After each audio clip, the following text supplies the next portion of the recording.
Bienvenue à tous dans cette nouvelle vidéo. À l'approche d'un match décisif contre une équipe en pleine ascension, le coach et les joueurs de l'Inter partagent leurs perspectives sur l'importance de la cohésion et de la préparation. L'entraîneur souligne la nécessité d'un engagement collectif, tandis qu'un jeune défenseur évoque les défis à venir et les progrès notables de l'équipe. Un joueur emblématique exprime également son profond attachement au club et à ses valeurs, mettant en lumière la fierté de porter ce maillot. Ensemble, ces voix illustrent l'ambition et la détermination de l'Inter à briller sur la scène internationale. Lors d'une conférence de presse précédant le match décisif de la phase de groupe de la Ligue des Champions, Simone Inzaghi, entraîneur de l'Inter Milan, a abordé plusieurs sujets clés concernant la préparation de son équipe pour affronter les Young Boys de Berne. Confiant après une importante victoire à l'extérieur contre l'AS Rome, l'Inter doit néanmoins gérer plusieurs blessures tout en se concentrant sur la rencontre en Suisse. Inzaghi insiste sur l'importance de ne pas se projeter trop loin, notamment en vue du prochain grand choc contre la Juventus, tout en soulignant la montée en puissance de son adversaire suisse. Voici un résumé de ses déclarations. Quels sont les risques face aux Young Boys avec autant de blessés ? Nous devons nous concentrer uniquement sur ce match, et non sur celui contre la Juventus. Les Young Boys ont connu un début de saison difficile, mais ils ont gagné leur dernier match contre Lucerne. C'est une équipe physique, habituée aux compétitions européennes, donc nous devons rester vigilants. Comment envisagez-vous les rotations, notamment avec les blessures de Zielinski et Aslani ? Aslani a subi un choc lors de notre dernier entraînement et nous avons déjà perdu Çalhanoğlu. Les options sont donc limitées. Zielinski s'est entraîné partiellement hier, aujourd'hui sera décisif pour savoir s'il pourra jouer. Nous devons évaluer la situation avec soin. Quel est l'état de Bastoni ? Je surveille Bastoni et Di Marco de près, car ils viennent d'enchaîner 3 matchs d'affilée. L'impact du terrain synthétique à Berne. C'est un changement significatif. C'est pourquoi nous nous entraînons ici aujourd'hui, afin de nous adapter aux conditions du terrain synthétique. Votre ressenti sur la victoire contre Rome ? L'an dernier, nous avions gagné à Rome en marquant 4 buts, mais cette fois, la première mi-temps a été plus difficile. Les joueurs ont montré du cœur et de la détermination dans des conditions compliquées. Si nous pensons pouvoir gagner facilement à chaque fois, ce n'est pas réaliste. Il faut retenir la performance et la victoire, mais nous avons besoin de tout le monde durant cette période cruciale, notamment avec les blessés. La possibilité d'intégrer des jeunes joueurs de la Primavera. Les jeunes doivent prouver leur valeur. Dans ma carrière, j'ai vu beaucoup de jeunes grimper les échelons. À la Lazio, j'ai lancé plusieurs jeunes joueurs. Berenbruch et Edu sont ici parce qu'ils le méritent, ayant déjà fait la pré-saison avec nous. Barella, une option au milieu de terrain en l'absence de Çalhanoğlu et Aslani. J'ai été satisfait de la performance de Barella à Rome. Il a déjà joué à ce poste, et demain, ce sera lui ou Zielinski qui sera titularisé au milieu. Fratesi commencera certainement, et entre Barella, Mkhitaryan et Zielinski, 2 seront sur le terrain, l'autre viendra en renfort. Et concernant Sommer. Sommer est avec nous pour 1 an après avoir pris sa retraite internationale. Cela fait 4 ans que je le voulais au club. C'est non seulement un excellent gardien, mais aussi un homme de grande qualité, toujours prêt à aider ses coéquipiers. Avec ces déclarations, Inzaghi montre sa détermination à rester concentré sur chaque match, tout en gérant habilement les blessures et en continuant de préparer l'avenir, notamment en intégrant de jeunes talents au sein de l'équipe. Après les propos de Simone Inzaghi, qui a souligné l'importance de rester concentré et de s'adapter aux défis physiques et tactiques des Young Boys, le défenseur Jan Bisek prend la parole. À la veille de ce match clé en Ligue des Champions, Bisek partage ses réflexions sur l'équipe, ses ambitions personnelles et l'évolution de sa performance depuis son arrivée à l'Inter. Quel impact a eu la victoire à Rome sur l'équipe ? Nous sommes très contents de cette victoire, mais notre attention est désormais entièrement tournée vers le match contre les Young Boys. Ce sera un défi difficile. Quels sont vos objectifs en tant qu'équipe ? Nous voulons gagner tous nos matchs, dans toutes les compétitions. Notre objectif principal reste bien entendu de remporter le Scudetto. Quelles sont les clés défensives pour ce match ? Beaucoup disent que notre défense a des faiblesses, mais ce n'est pas facile à ce niveau. Nous avons fait de réels progrès dans ce secteur ces derniers temps. Comment évaluez-vous votre collaboration avec Sommer ? Sommer est un excellent gardien qui apporte une grande sérénité à toute l'équipe. Il est une véritable force pour nous. Quel est votre ressenti sur votre progression depuis l'année dernière ?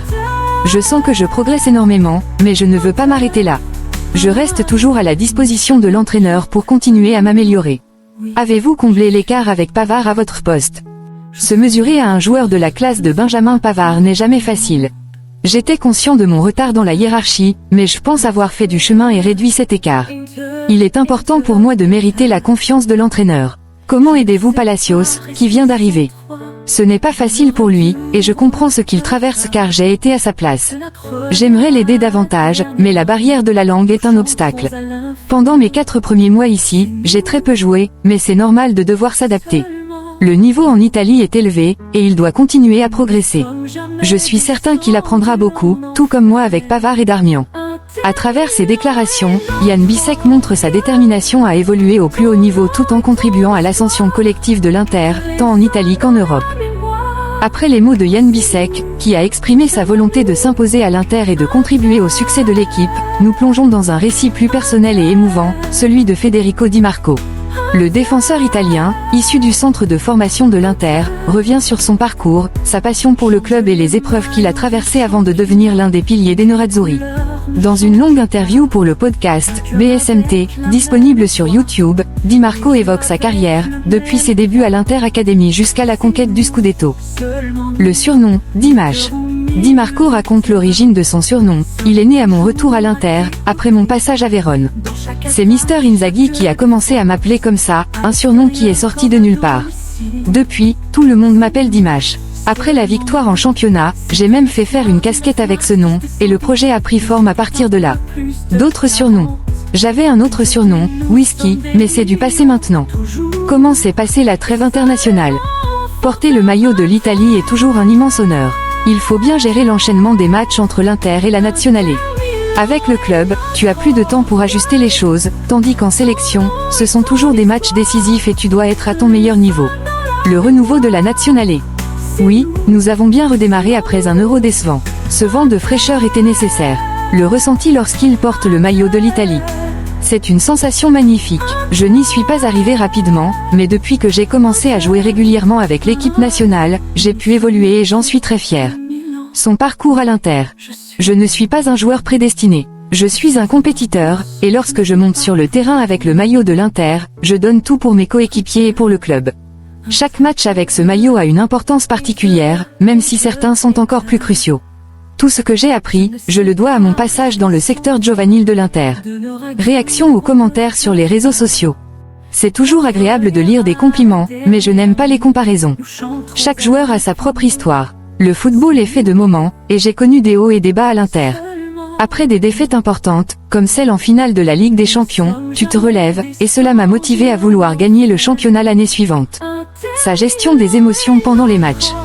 Depuis mon retour à l'Inter, j'ai appris à mieux gérer mes émotions. Jouer contre des équipes comme le Real Madrid ou le FC Barcelone n'est plus une surprise, c'est devenu une habitude, même si cela reste exceptionnel. Son plus grand moment d'émotion. Le dernier derby de Milan a été particulièrement intense, car nous savions que ce match pouvait tout changer. Ses débuts en Ligue des Champions. Mes débuts en Ligue des Champions ont été amers. Nous avons perdu 1-0 contre le Real Madrid, et je n'étais pas au meilleur de ma forme. Cependant, entendre l'hymne de la Ligue des Champions a été un moment unique.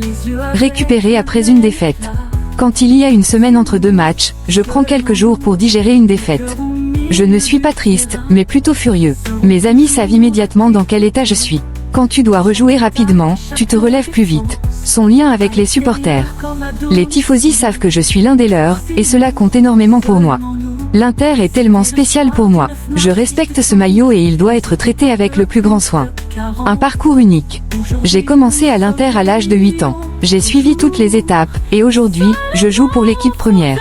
Le travail finit toujours par payer. Parme a-t-elle changé ta carrière? Non, je ne pense pas que Parme ait changé ma carrière. J'avais déjà une certaine notoriété. En revenant à l'Inter, Conte m'a dit qu'il voulait que je reste, ce qui m'a enthousiasmé. Cependant, après quelques mois, j'ai dû le supplier de me laisser partir, car avec l'arrivée de Young et Moses, je n'avais plus de temps de jeu. Je voulais vraiment jouer. Que s'est-il passé à Vérone? À Vérone, tout a changé grâce à l'entraîneur qui m'a donné une vraie chance. Il était clair dès le début, ce qui est rare dans le football. J'ai choisi d'y aller sans conseils extérieurs, convaincu que cette opportunité me permettrait de revenir plus fort. Vérone m'a beaucoup apporté, et j'ai regretté de ne pas pouvoir jouer devant un public à cause du Covid. Quelqu'un t'a-t-il dit qu'il était temps de rentrer à la maison? Non, personne ne m'a dit ça. J'ai été appelé pour le stage de pré-saison, mais je ne savais pas si l'Inter voulait me garder ou me vendre. J'étais devenu un joueur différent, mais je ne me sentais pas encore prêt pour certains types de rencontres. Cependant, ces expériences m'ont aidé à gagner en maturité. À qui as-tu le plus volé d'idées? Perisic m'a beaucoup impressionné à mon retour, il a fait une saison incroyable. Avoir des coéquipiers comme Dzeko, qui a beaucoup d'expérience, est également enrichissant. Des joueurs comme Skriniar, Handanovic et Barella, que je connais depuis longtemps, m'ont aussi beaucoup aidé. Quel moment t'a le plus marqué? Piero Osilio, le directeur sportif, m'a dit des mots qui m'ont profondément touché, et je les garde précieusement. Qu'as-tu appris au fil des ans? Chaque joueur doit être maître de son destin et faire des choix réfléchis. Chacun a un parcours différent, mais ce qui importe, c'est le travail acharné. Quand tu es revenu à l'Inter, était-ce différent? Oui, cette fois-ci, c'était différent. J'avais prouvé ma valeur et je me sentais comme un membre important de l'équipe. L'entraîneur m'a fait comprendre que j'avais ma place ici. Est-ce lui qui t'a dit de rester? Oui, il m'a encouragé à rester. C'est gratifiant d'entendre des gens dire qu'ils n'auraient jamais pensé que je deviendrais le joueur que je suis aujourd'hui.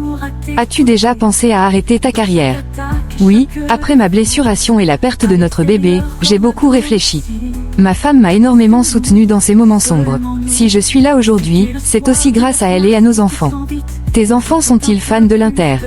Évidemment, ils ont été bien éduqués, et ils n'avaient pas vraiment d'autres options. Parle-moi de ton retour à l'Inter. La première année après mon retour, nous avons perdu le Scudetto, mais nous avons remporté la Supercoupe et la Coupe d'Italie. Gagner la Supercoupe dans un froid glacial grâce à Sanchez a été incroyable. Qu'as-tu ressenti en remportant ton premier trophée? Ce sont des émotions uniques qui restent gravées à vie. Tout a bien fonctionné par la suite, et le Scudetto a été la cerise sur le gâteau. Comment as-tu vécu les célébrations? J'ai toujours voulu célébrer avec les tifosi. Quand j'étais jeune, je me souviens que les joueurs ne s'arrêtaient jamais. J'essaie donc d'être accessible pour eux.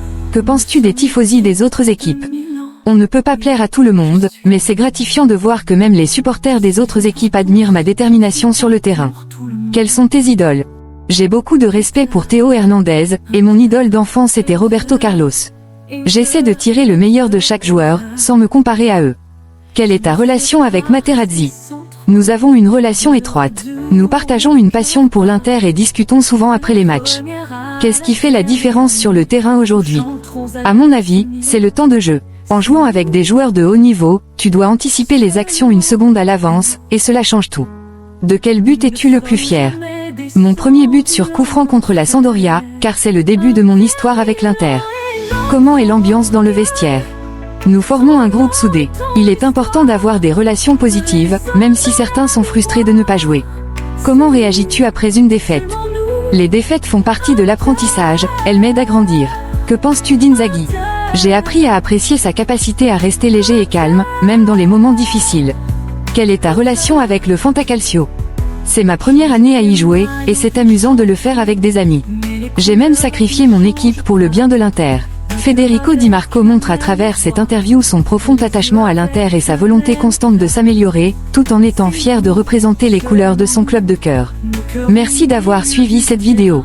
Nous espérons que ces réflexions des entraîneurs et des joueurs vous ont permis de mieux comprendre l'esprit d'équipe et la passion qui anime l'Inter. Alors que nous nous préparons pour ce match crucial, n'oubliez pas de soutenir notre équipe. Restez connectés pour plus de contenu sur l'Inter et n'hésitez pas à partager vos pensées dans les commentaires. À très bientôt pour de nouvelles aventures sur le terrain.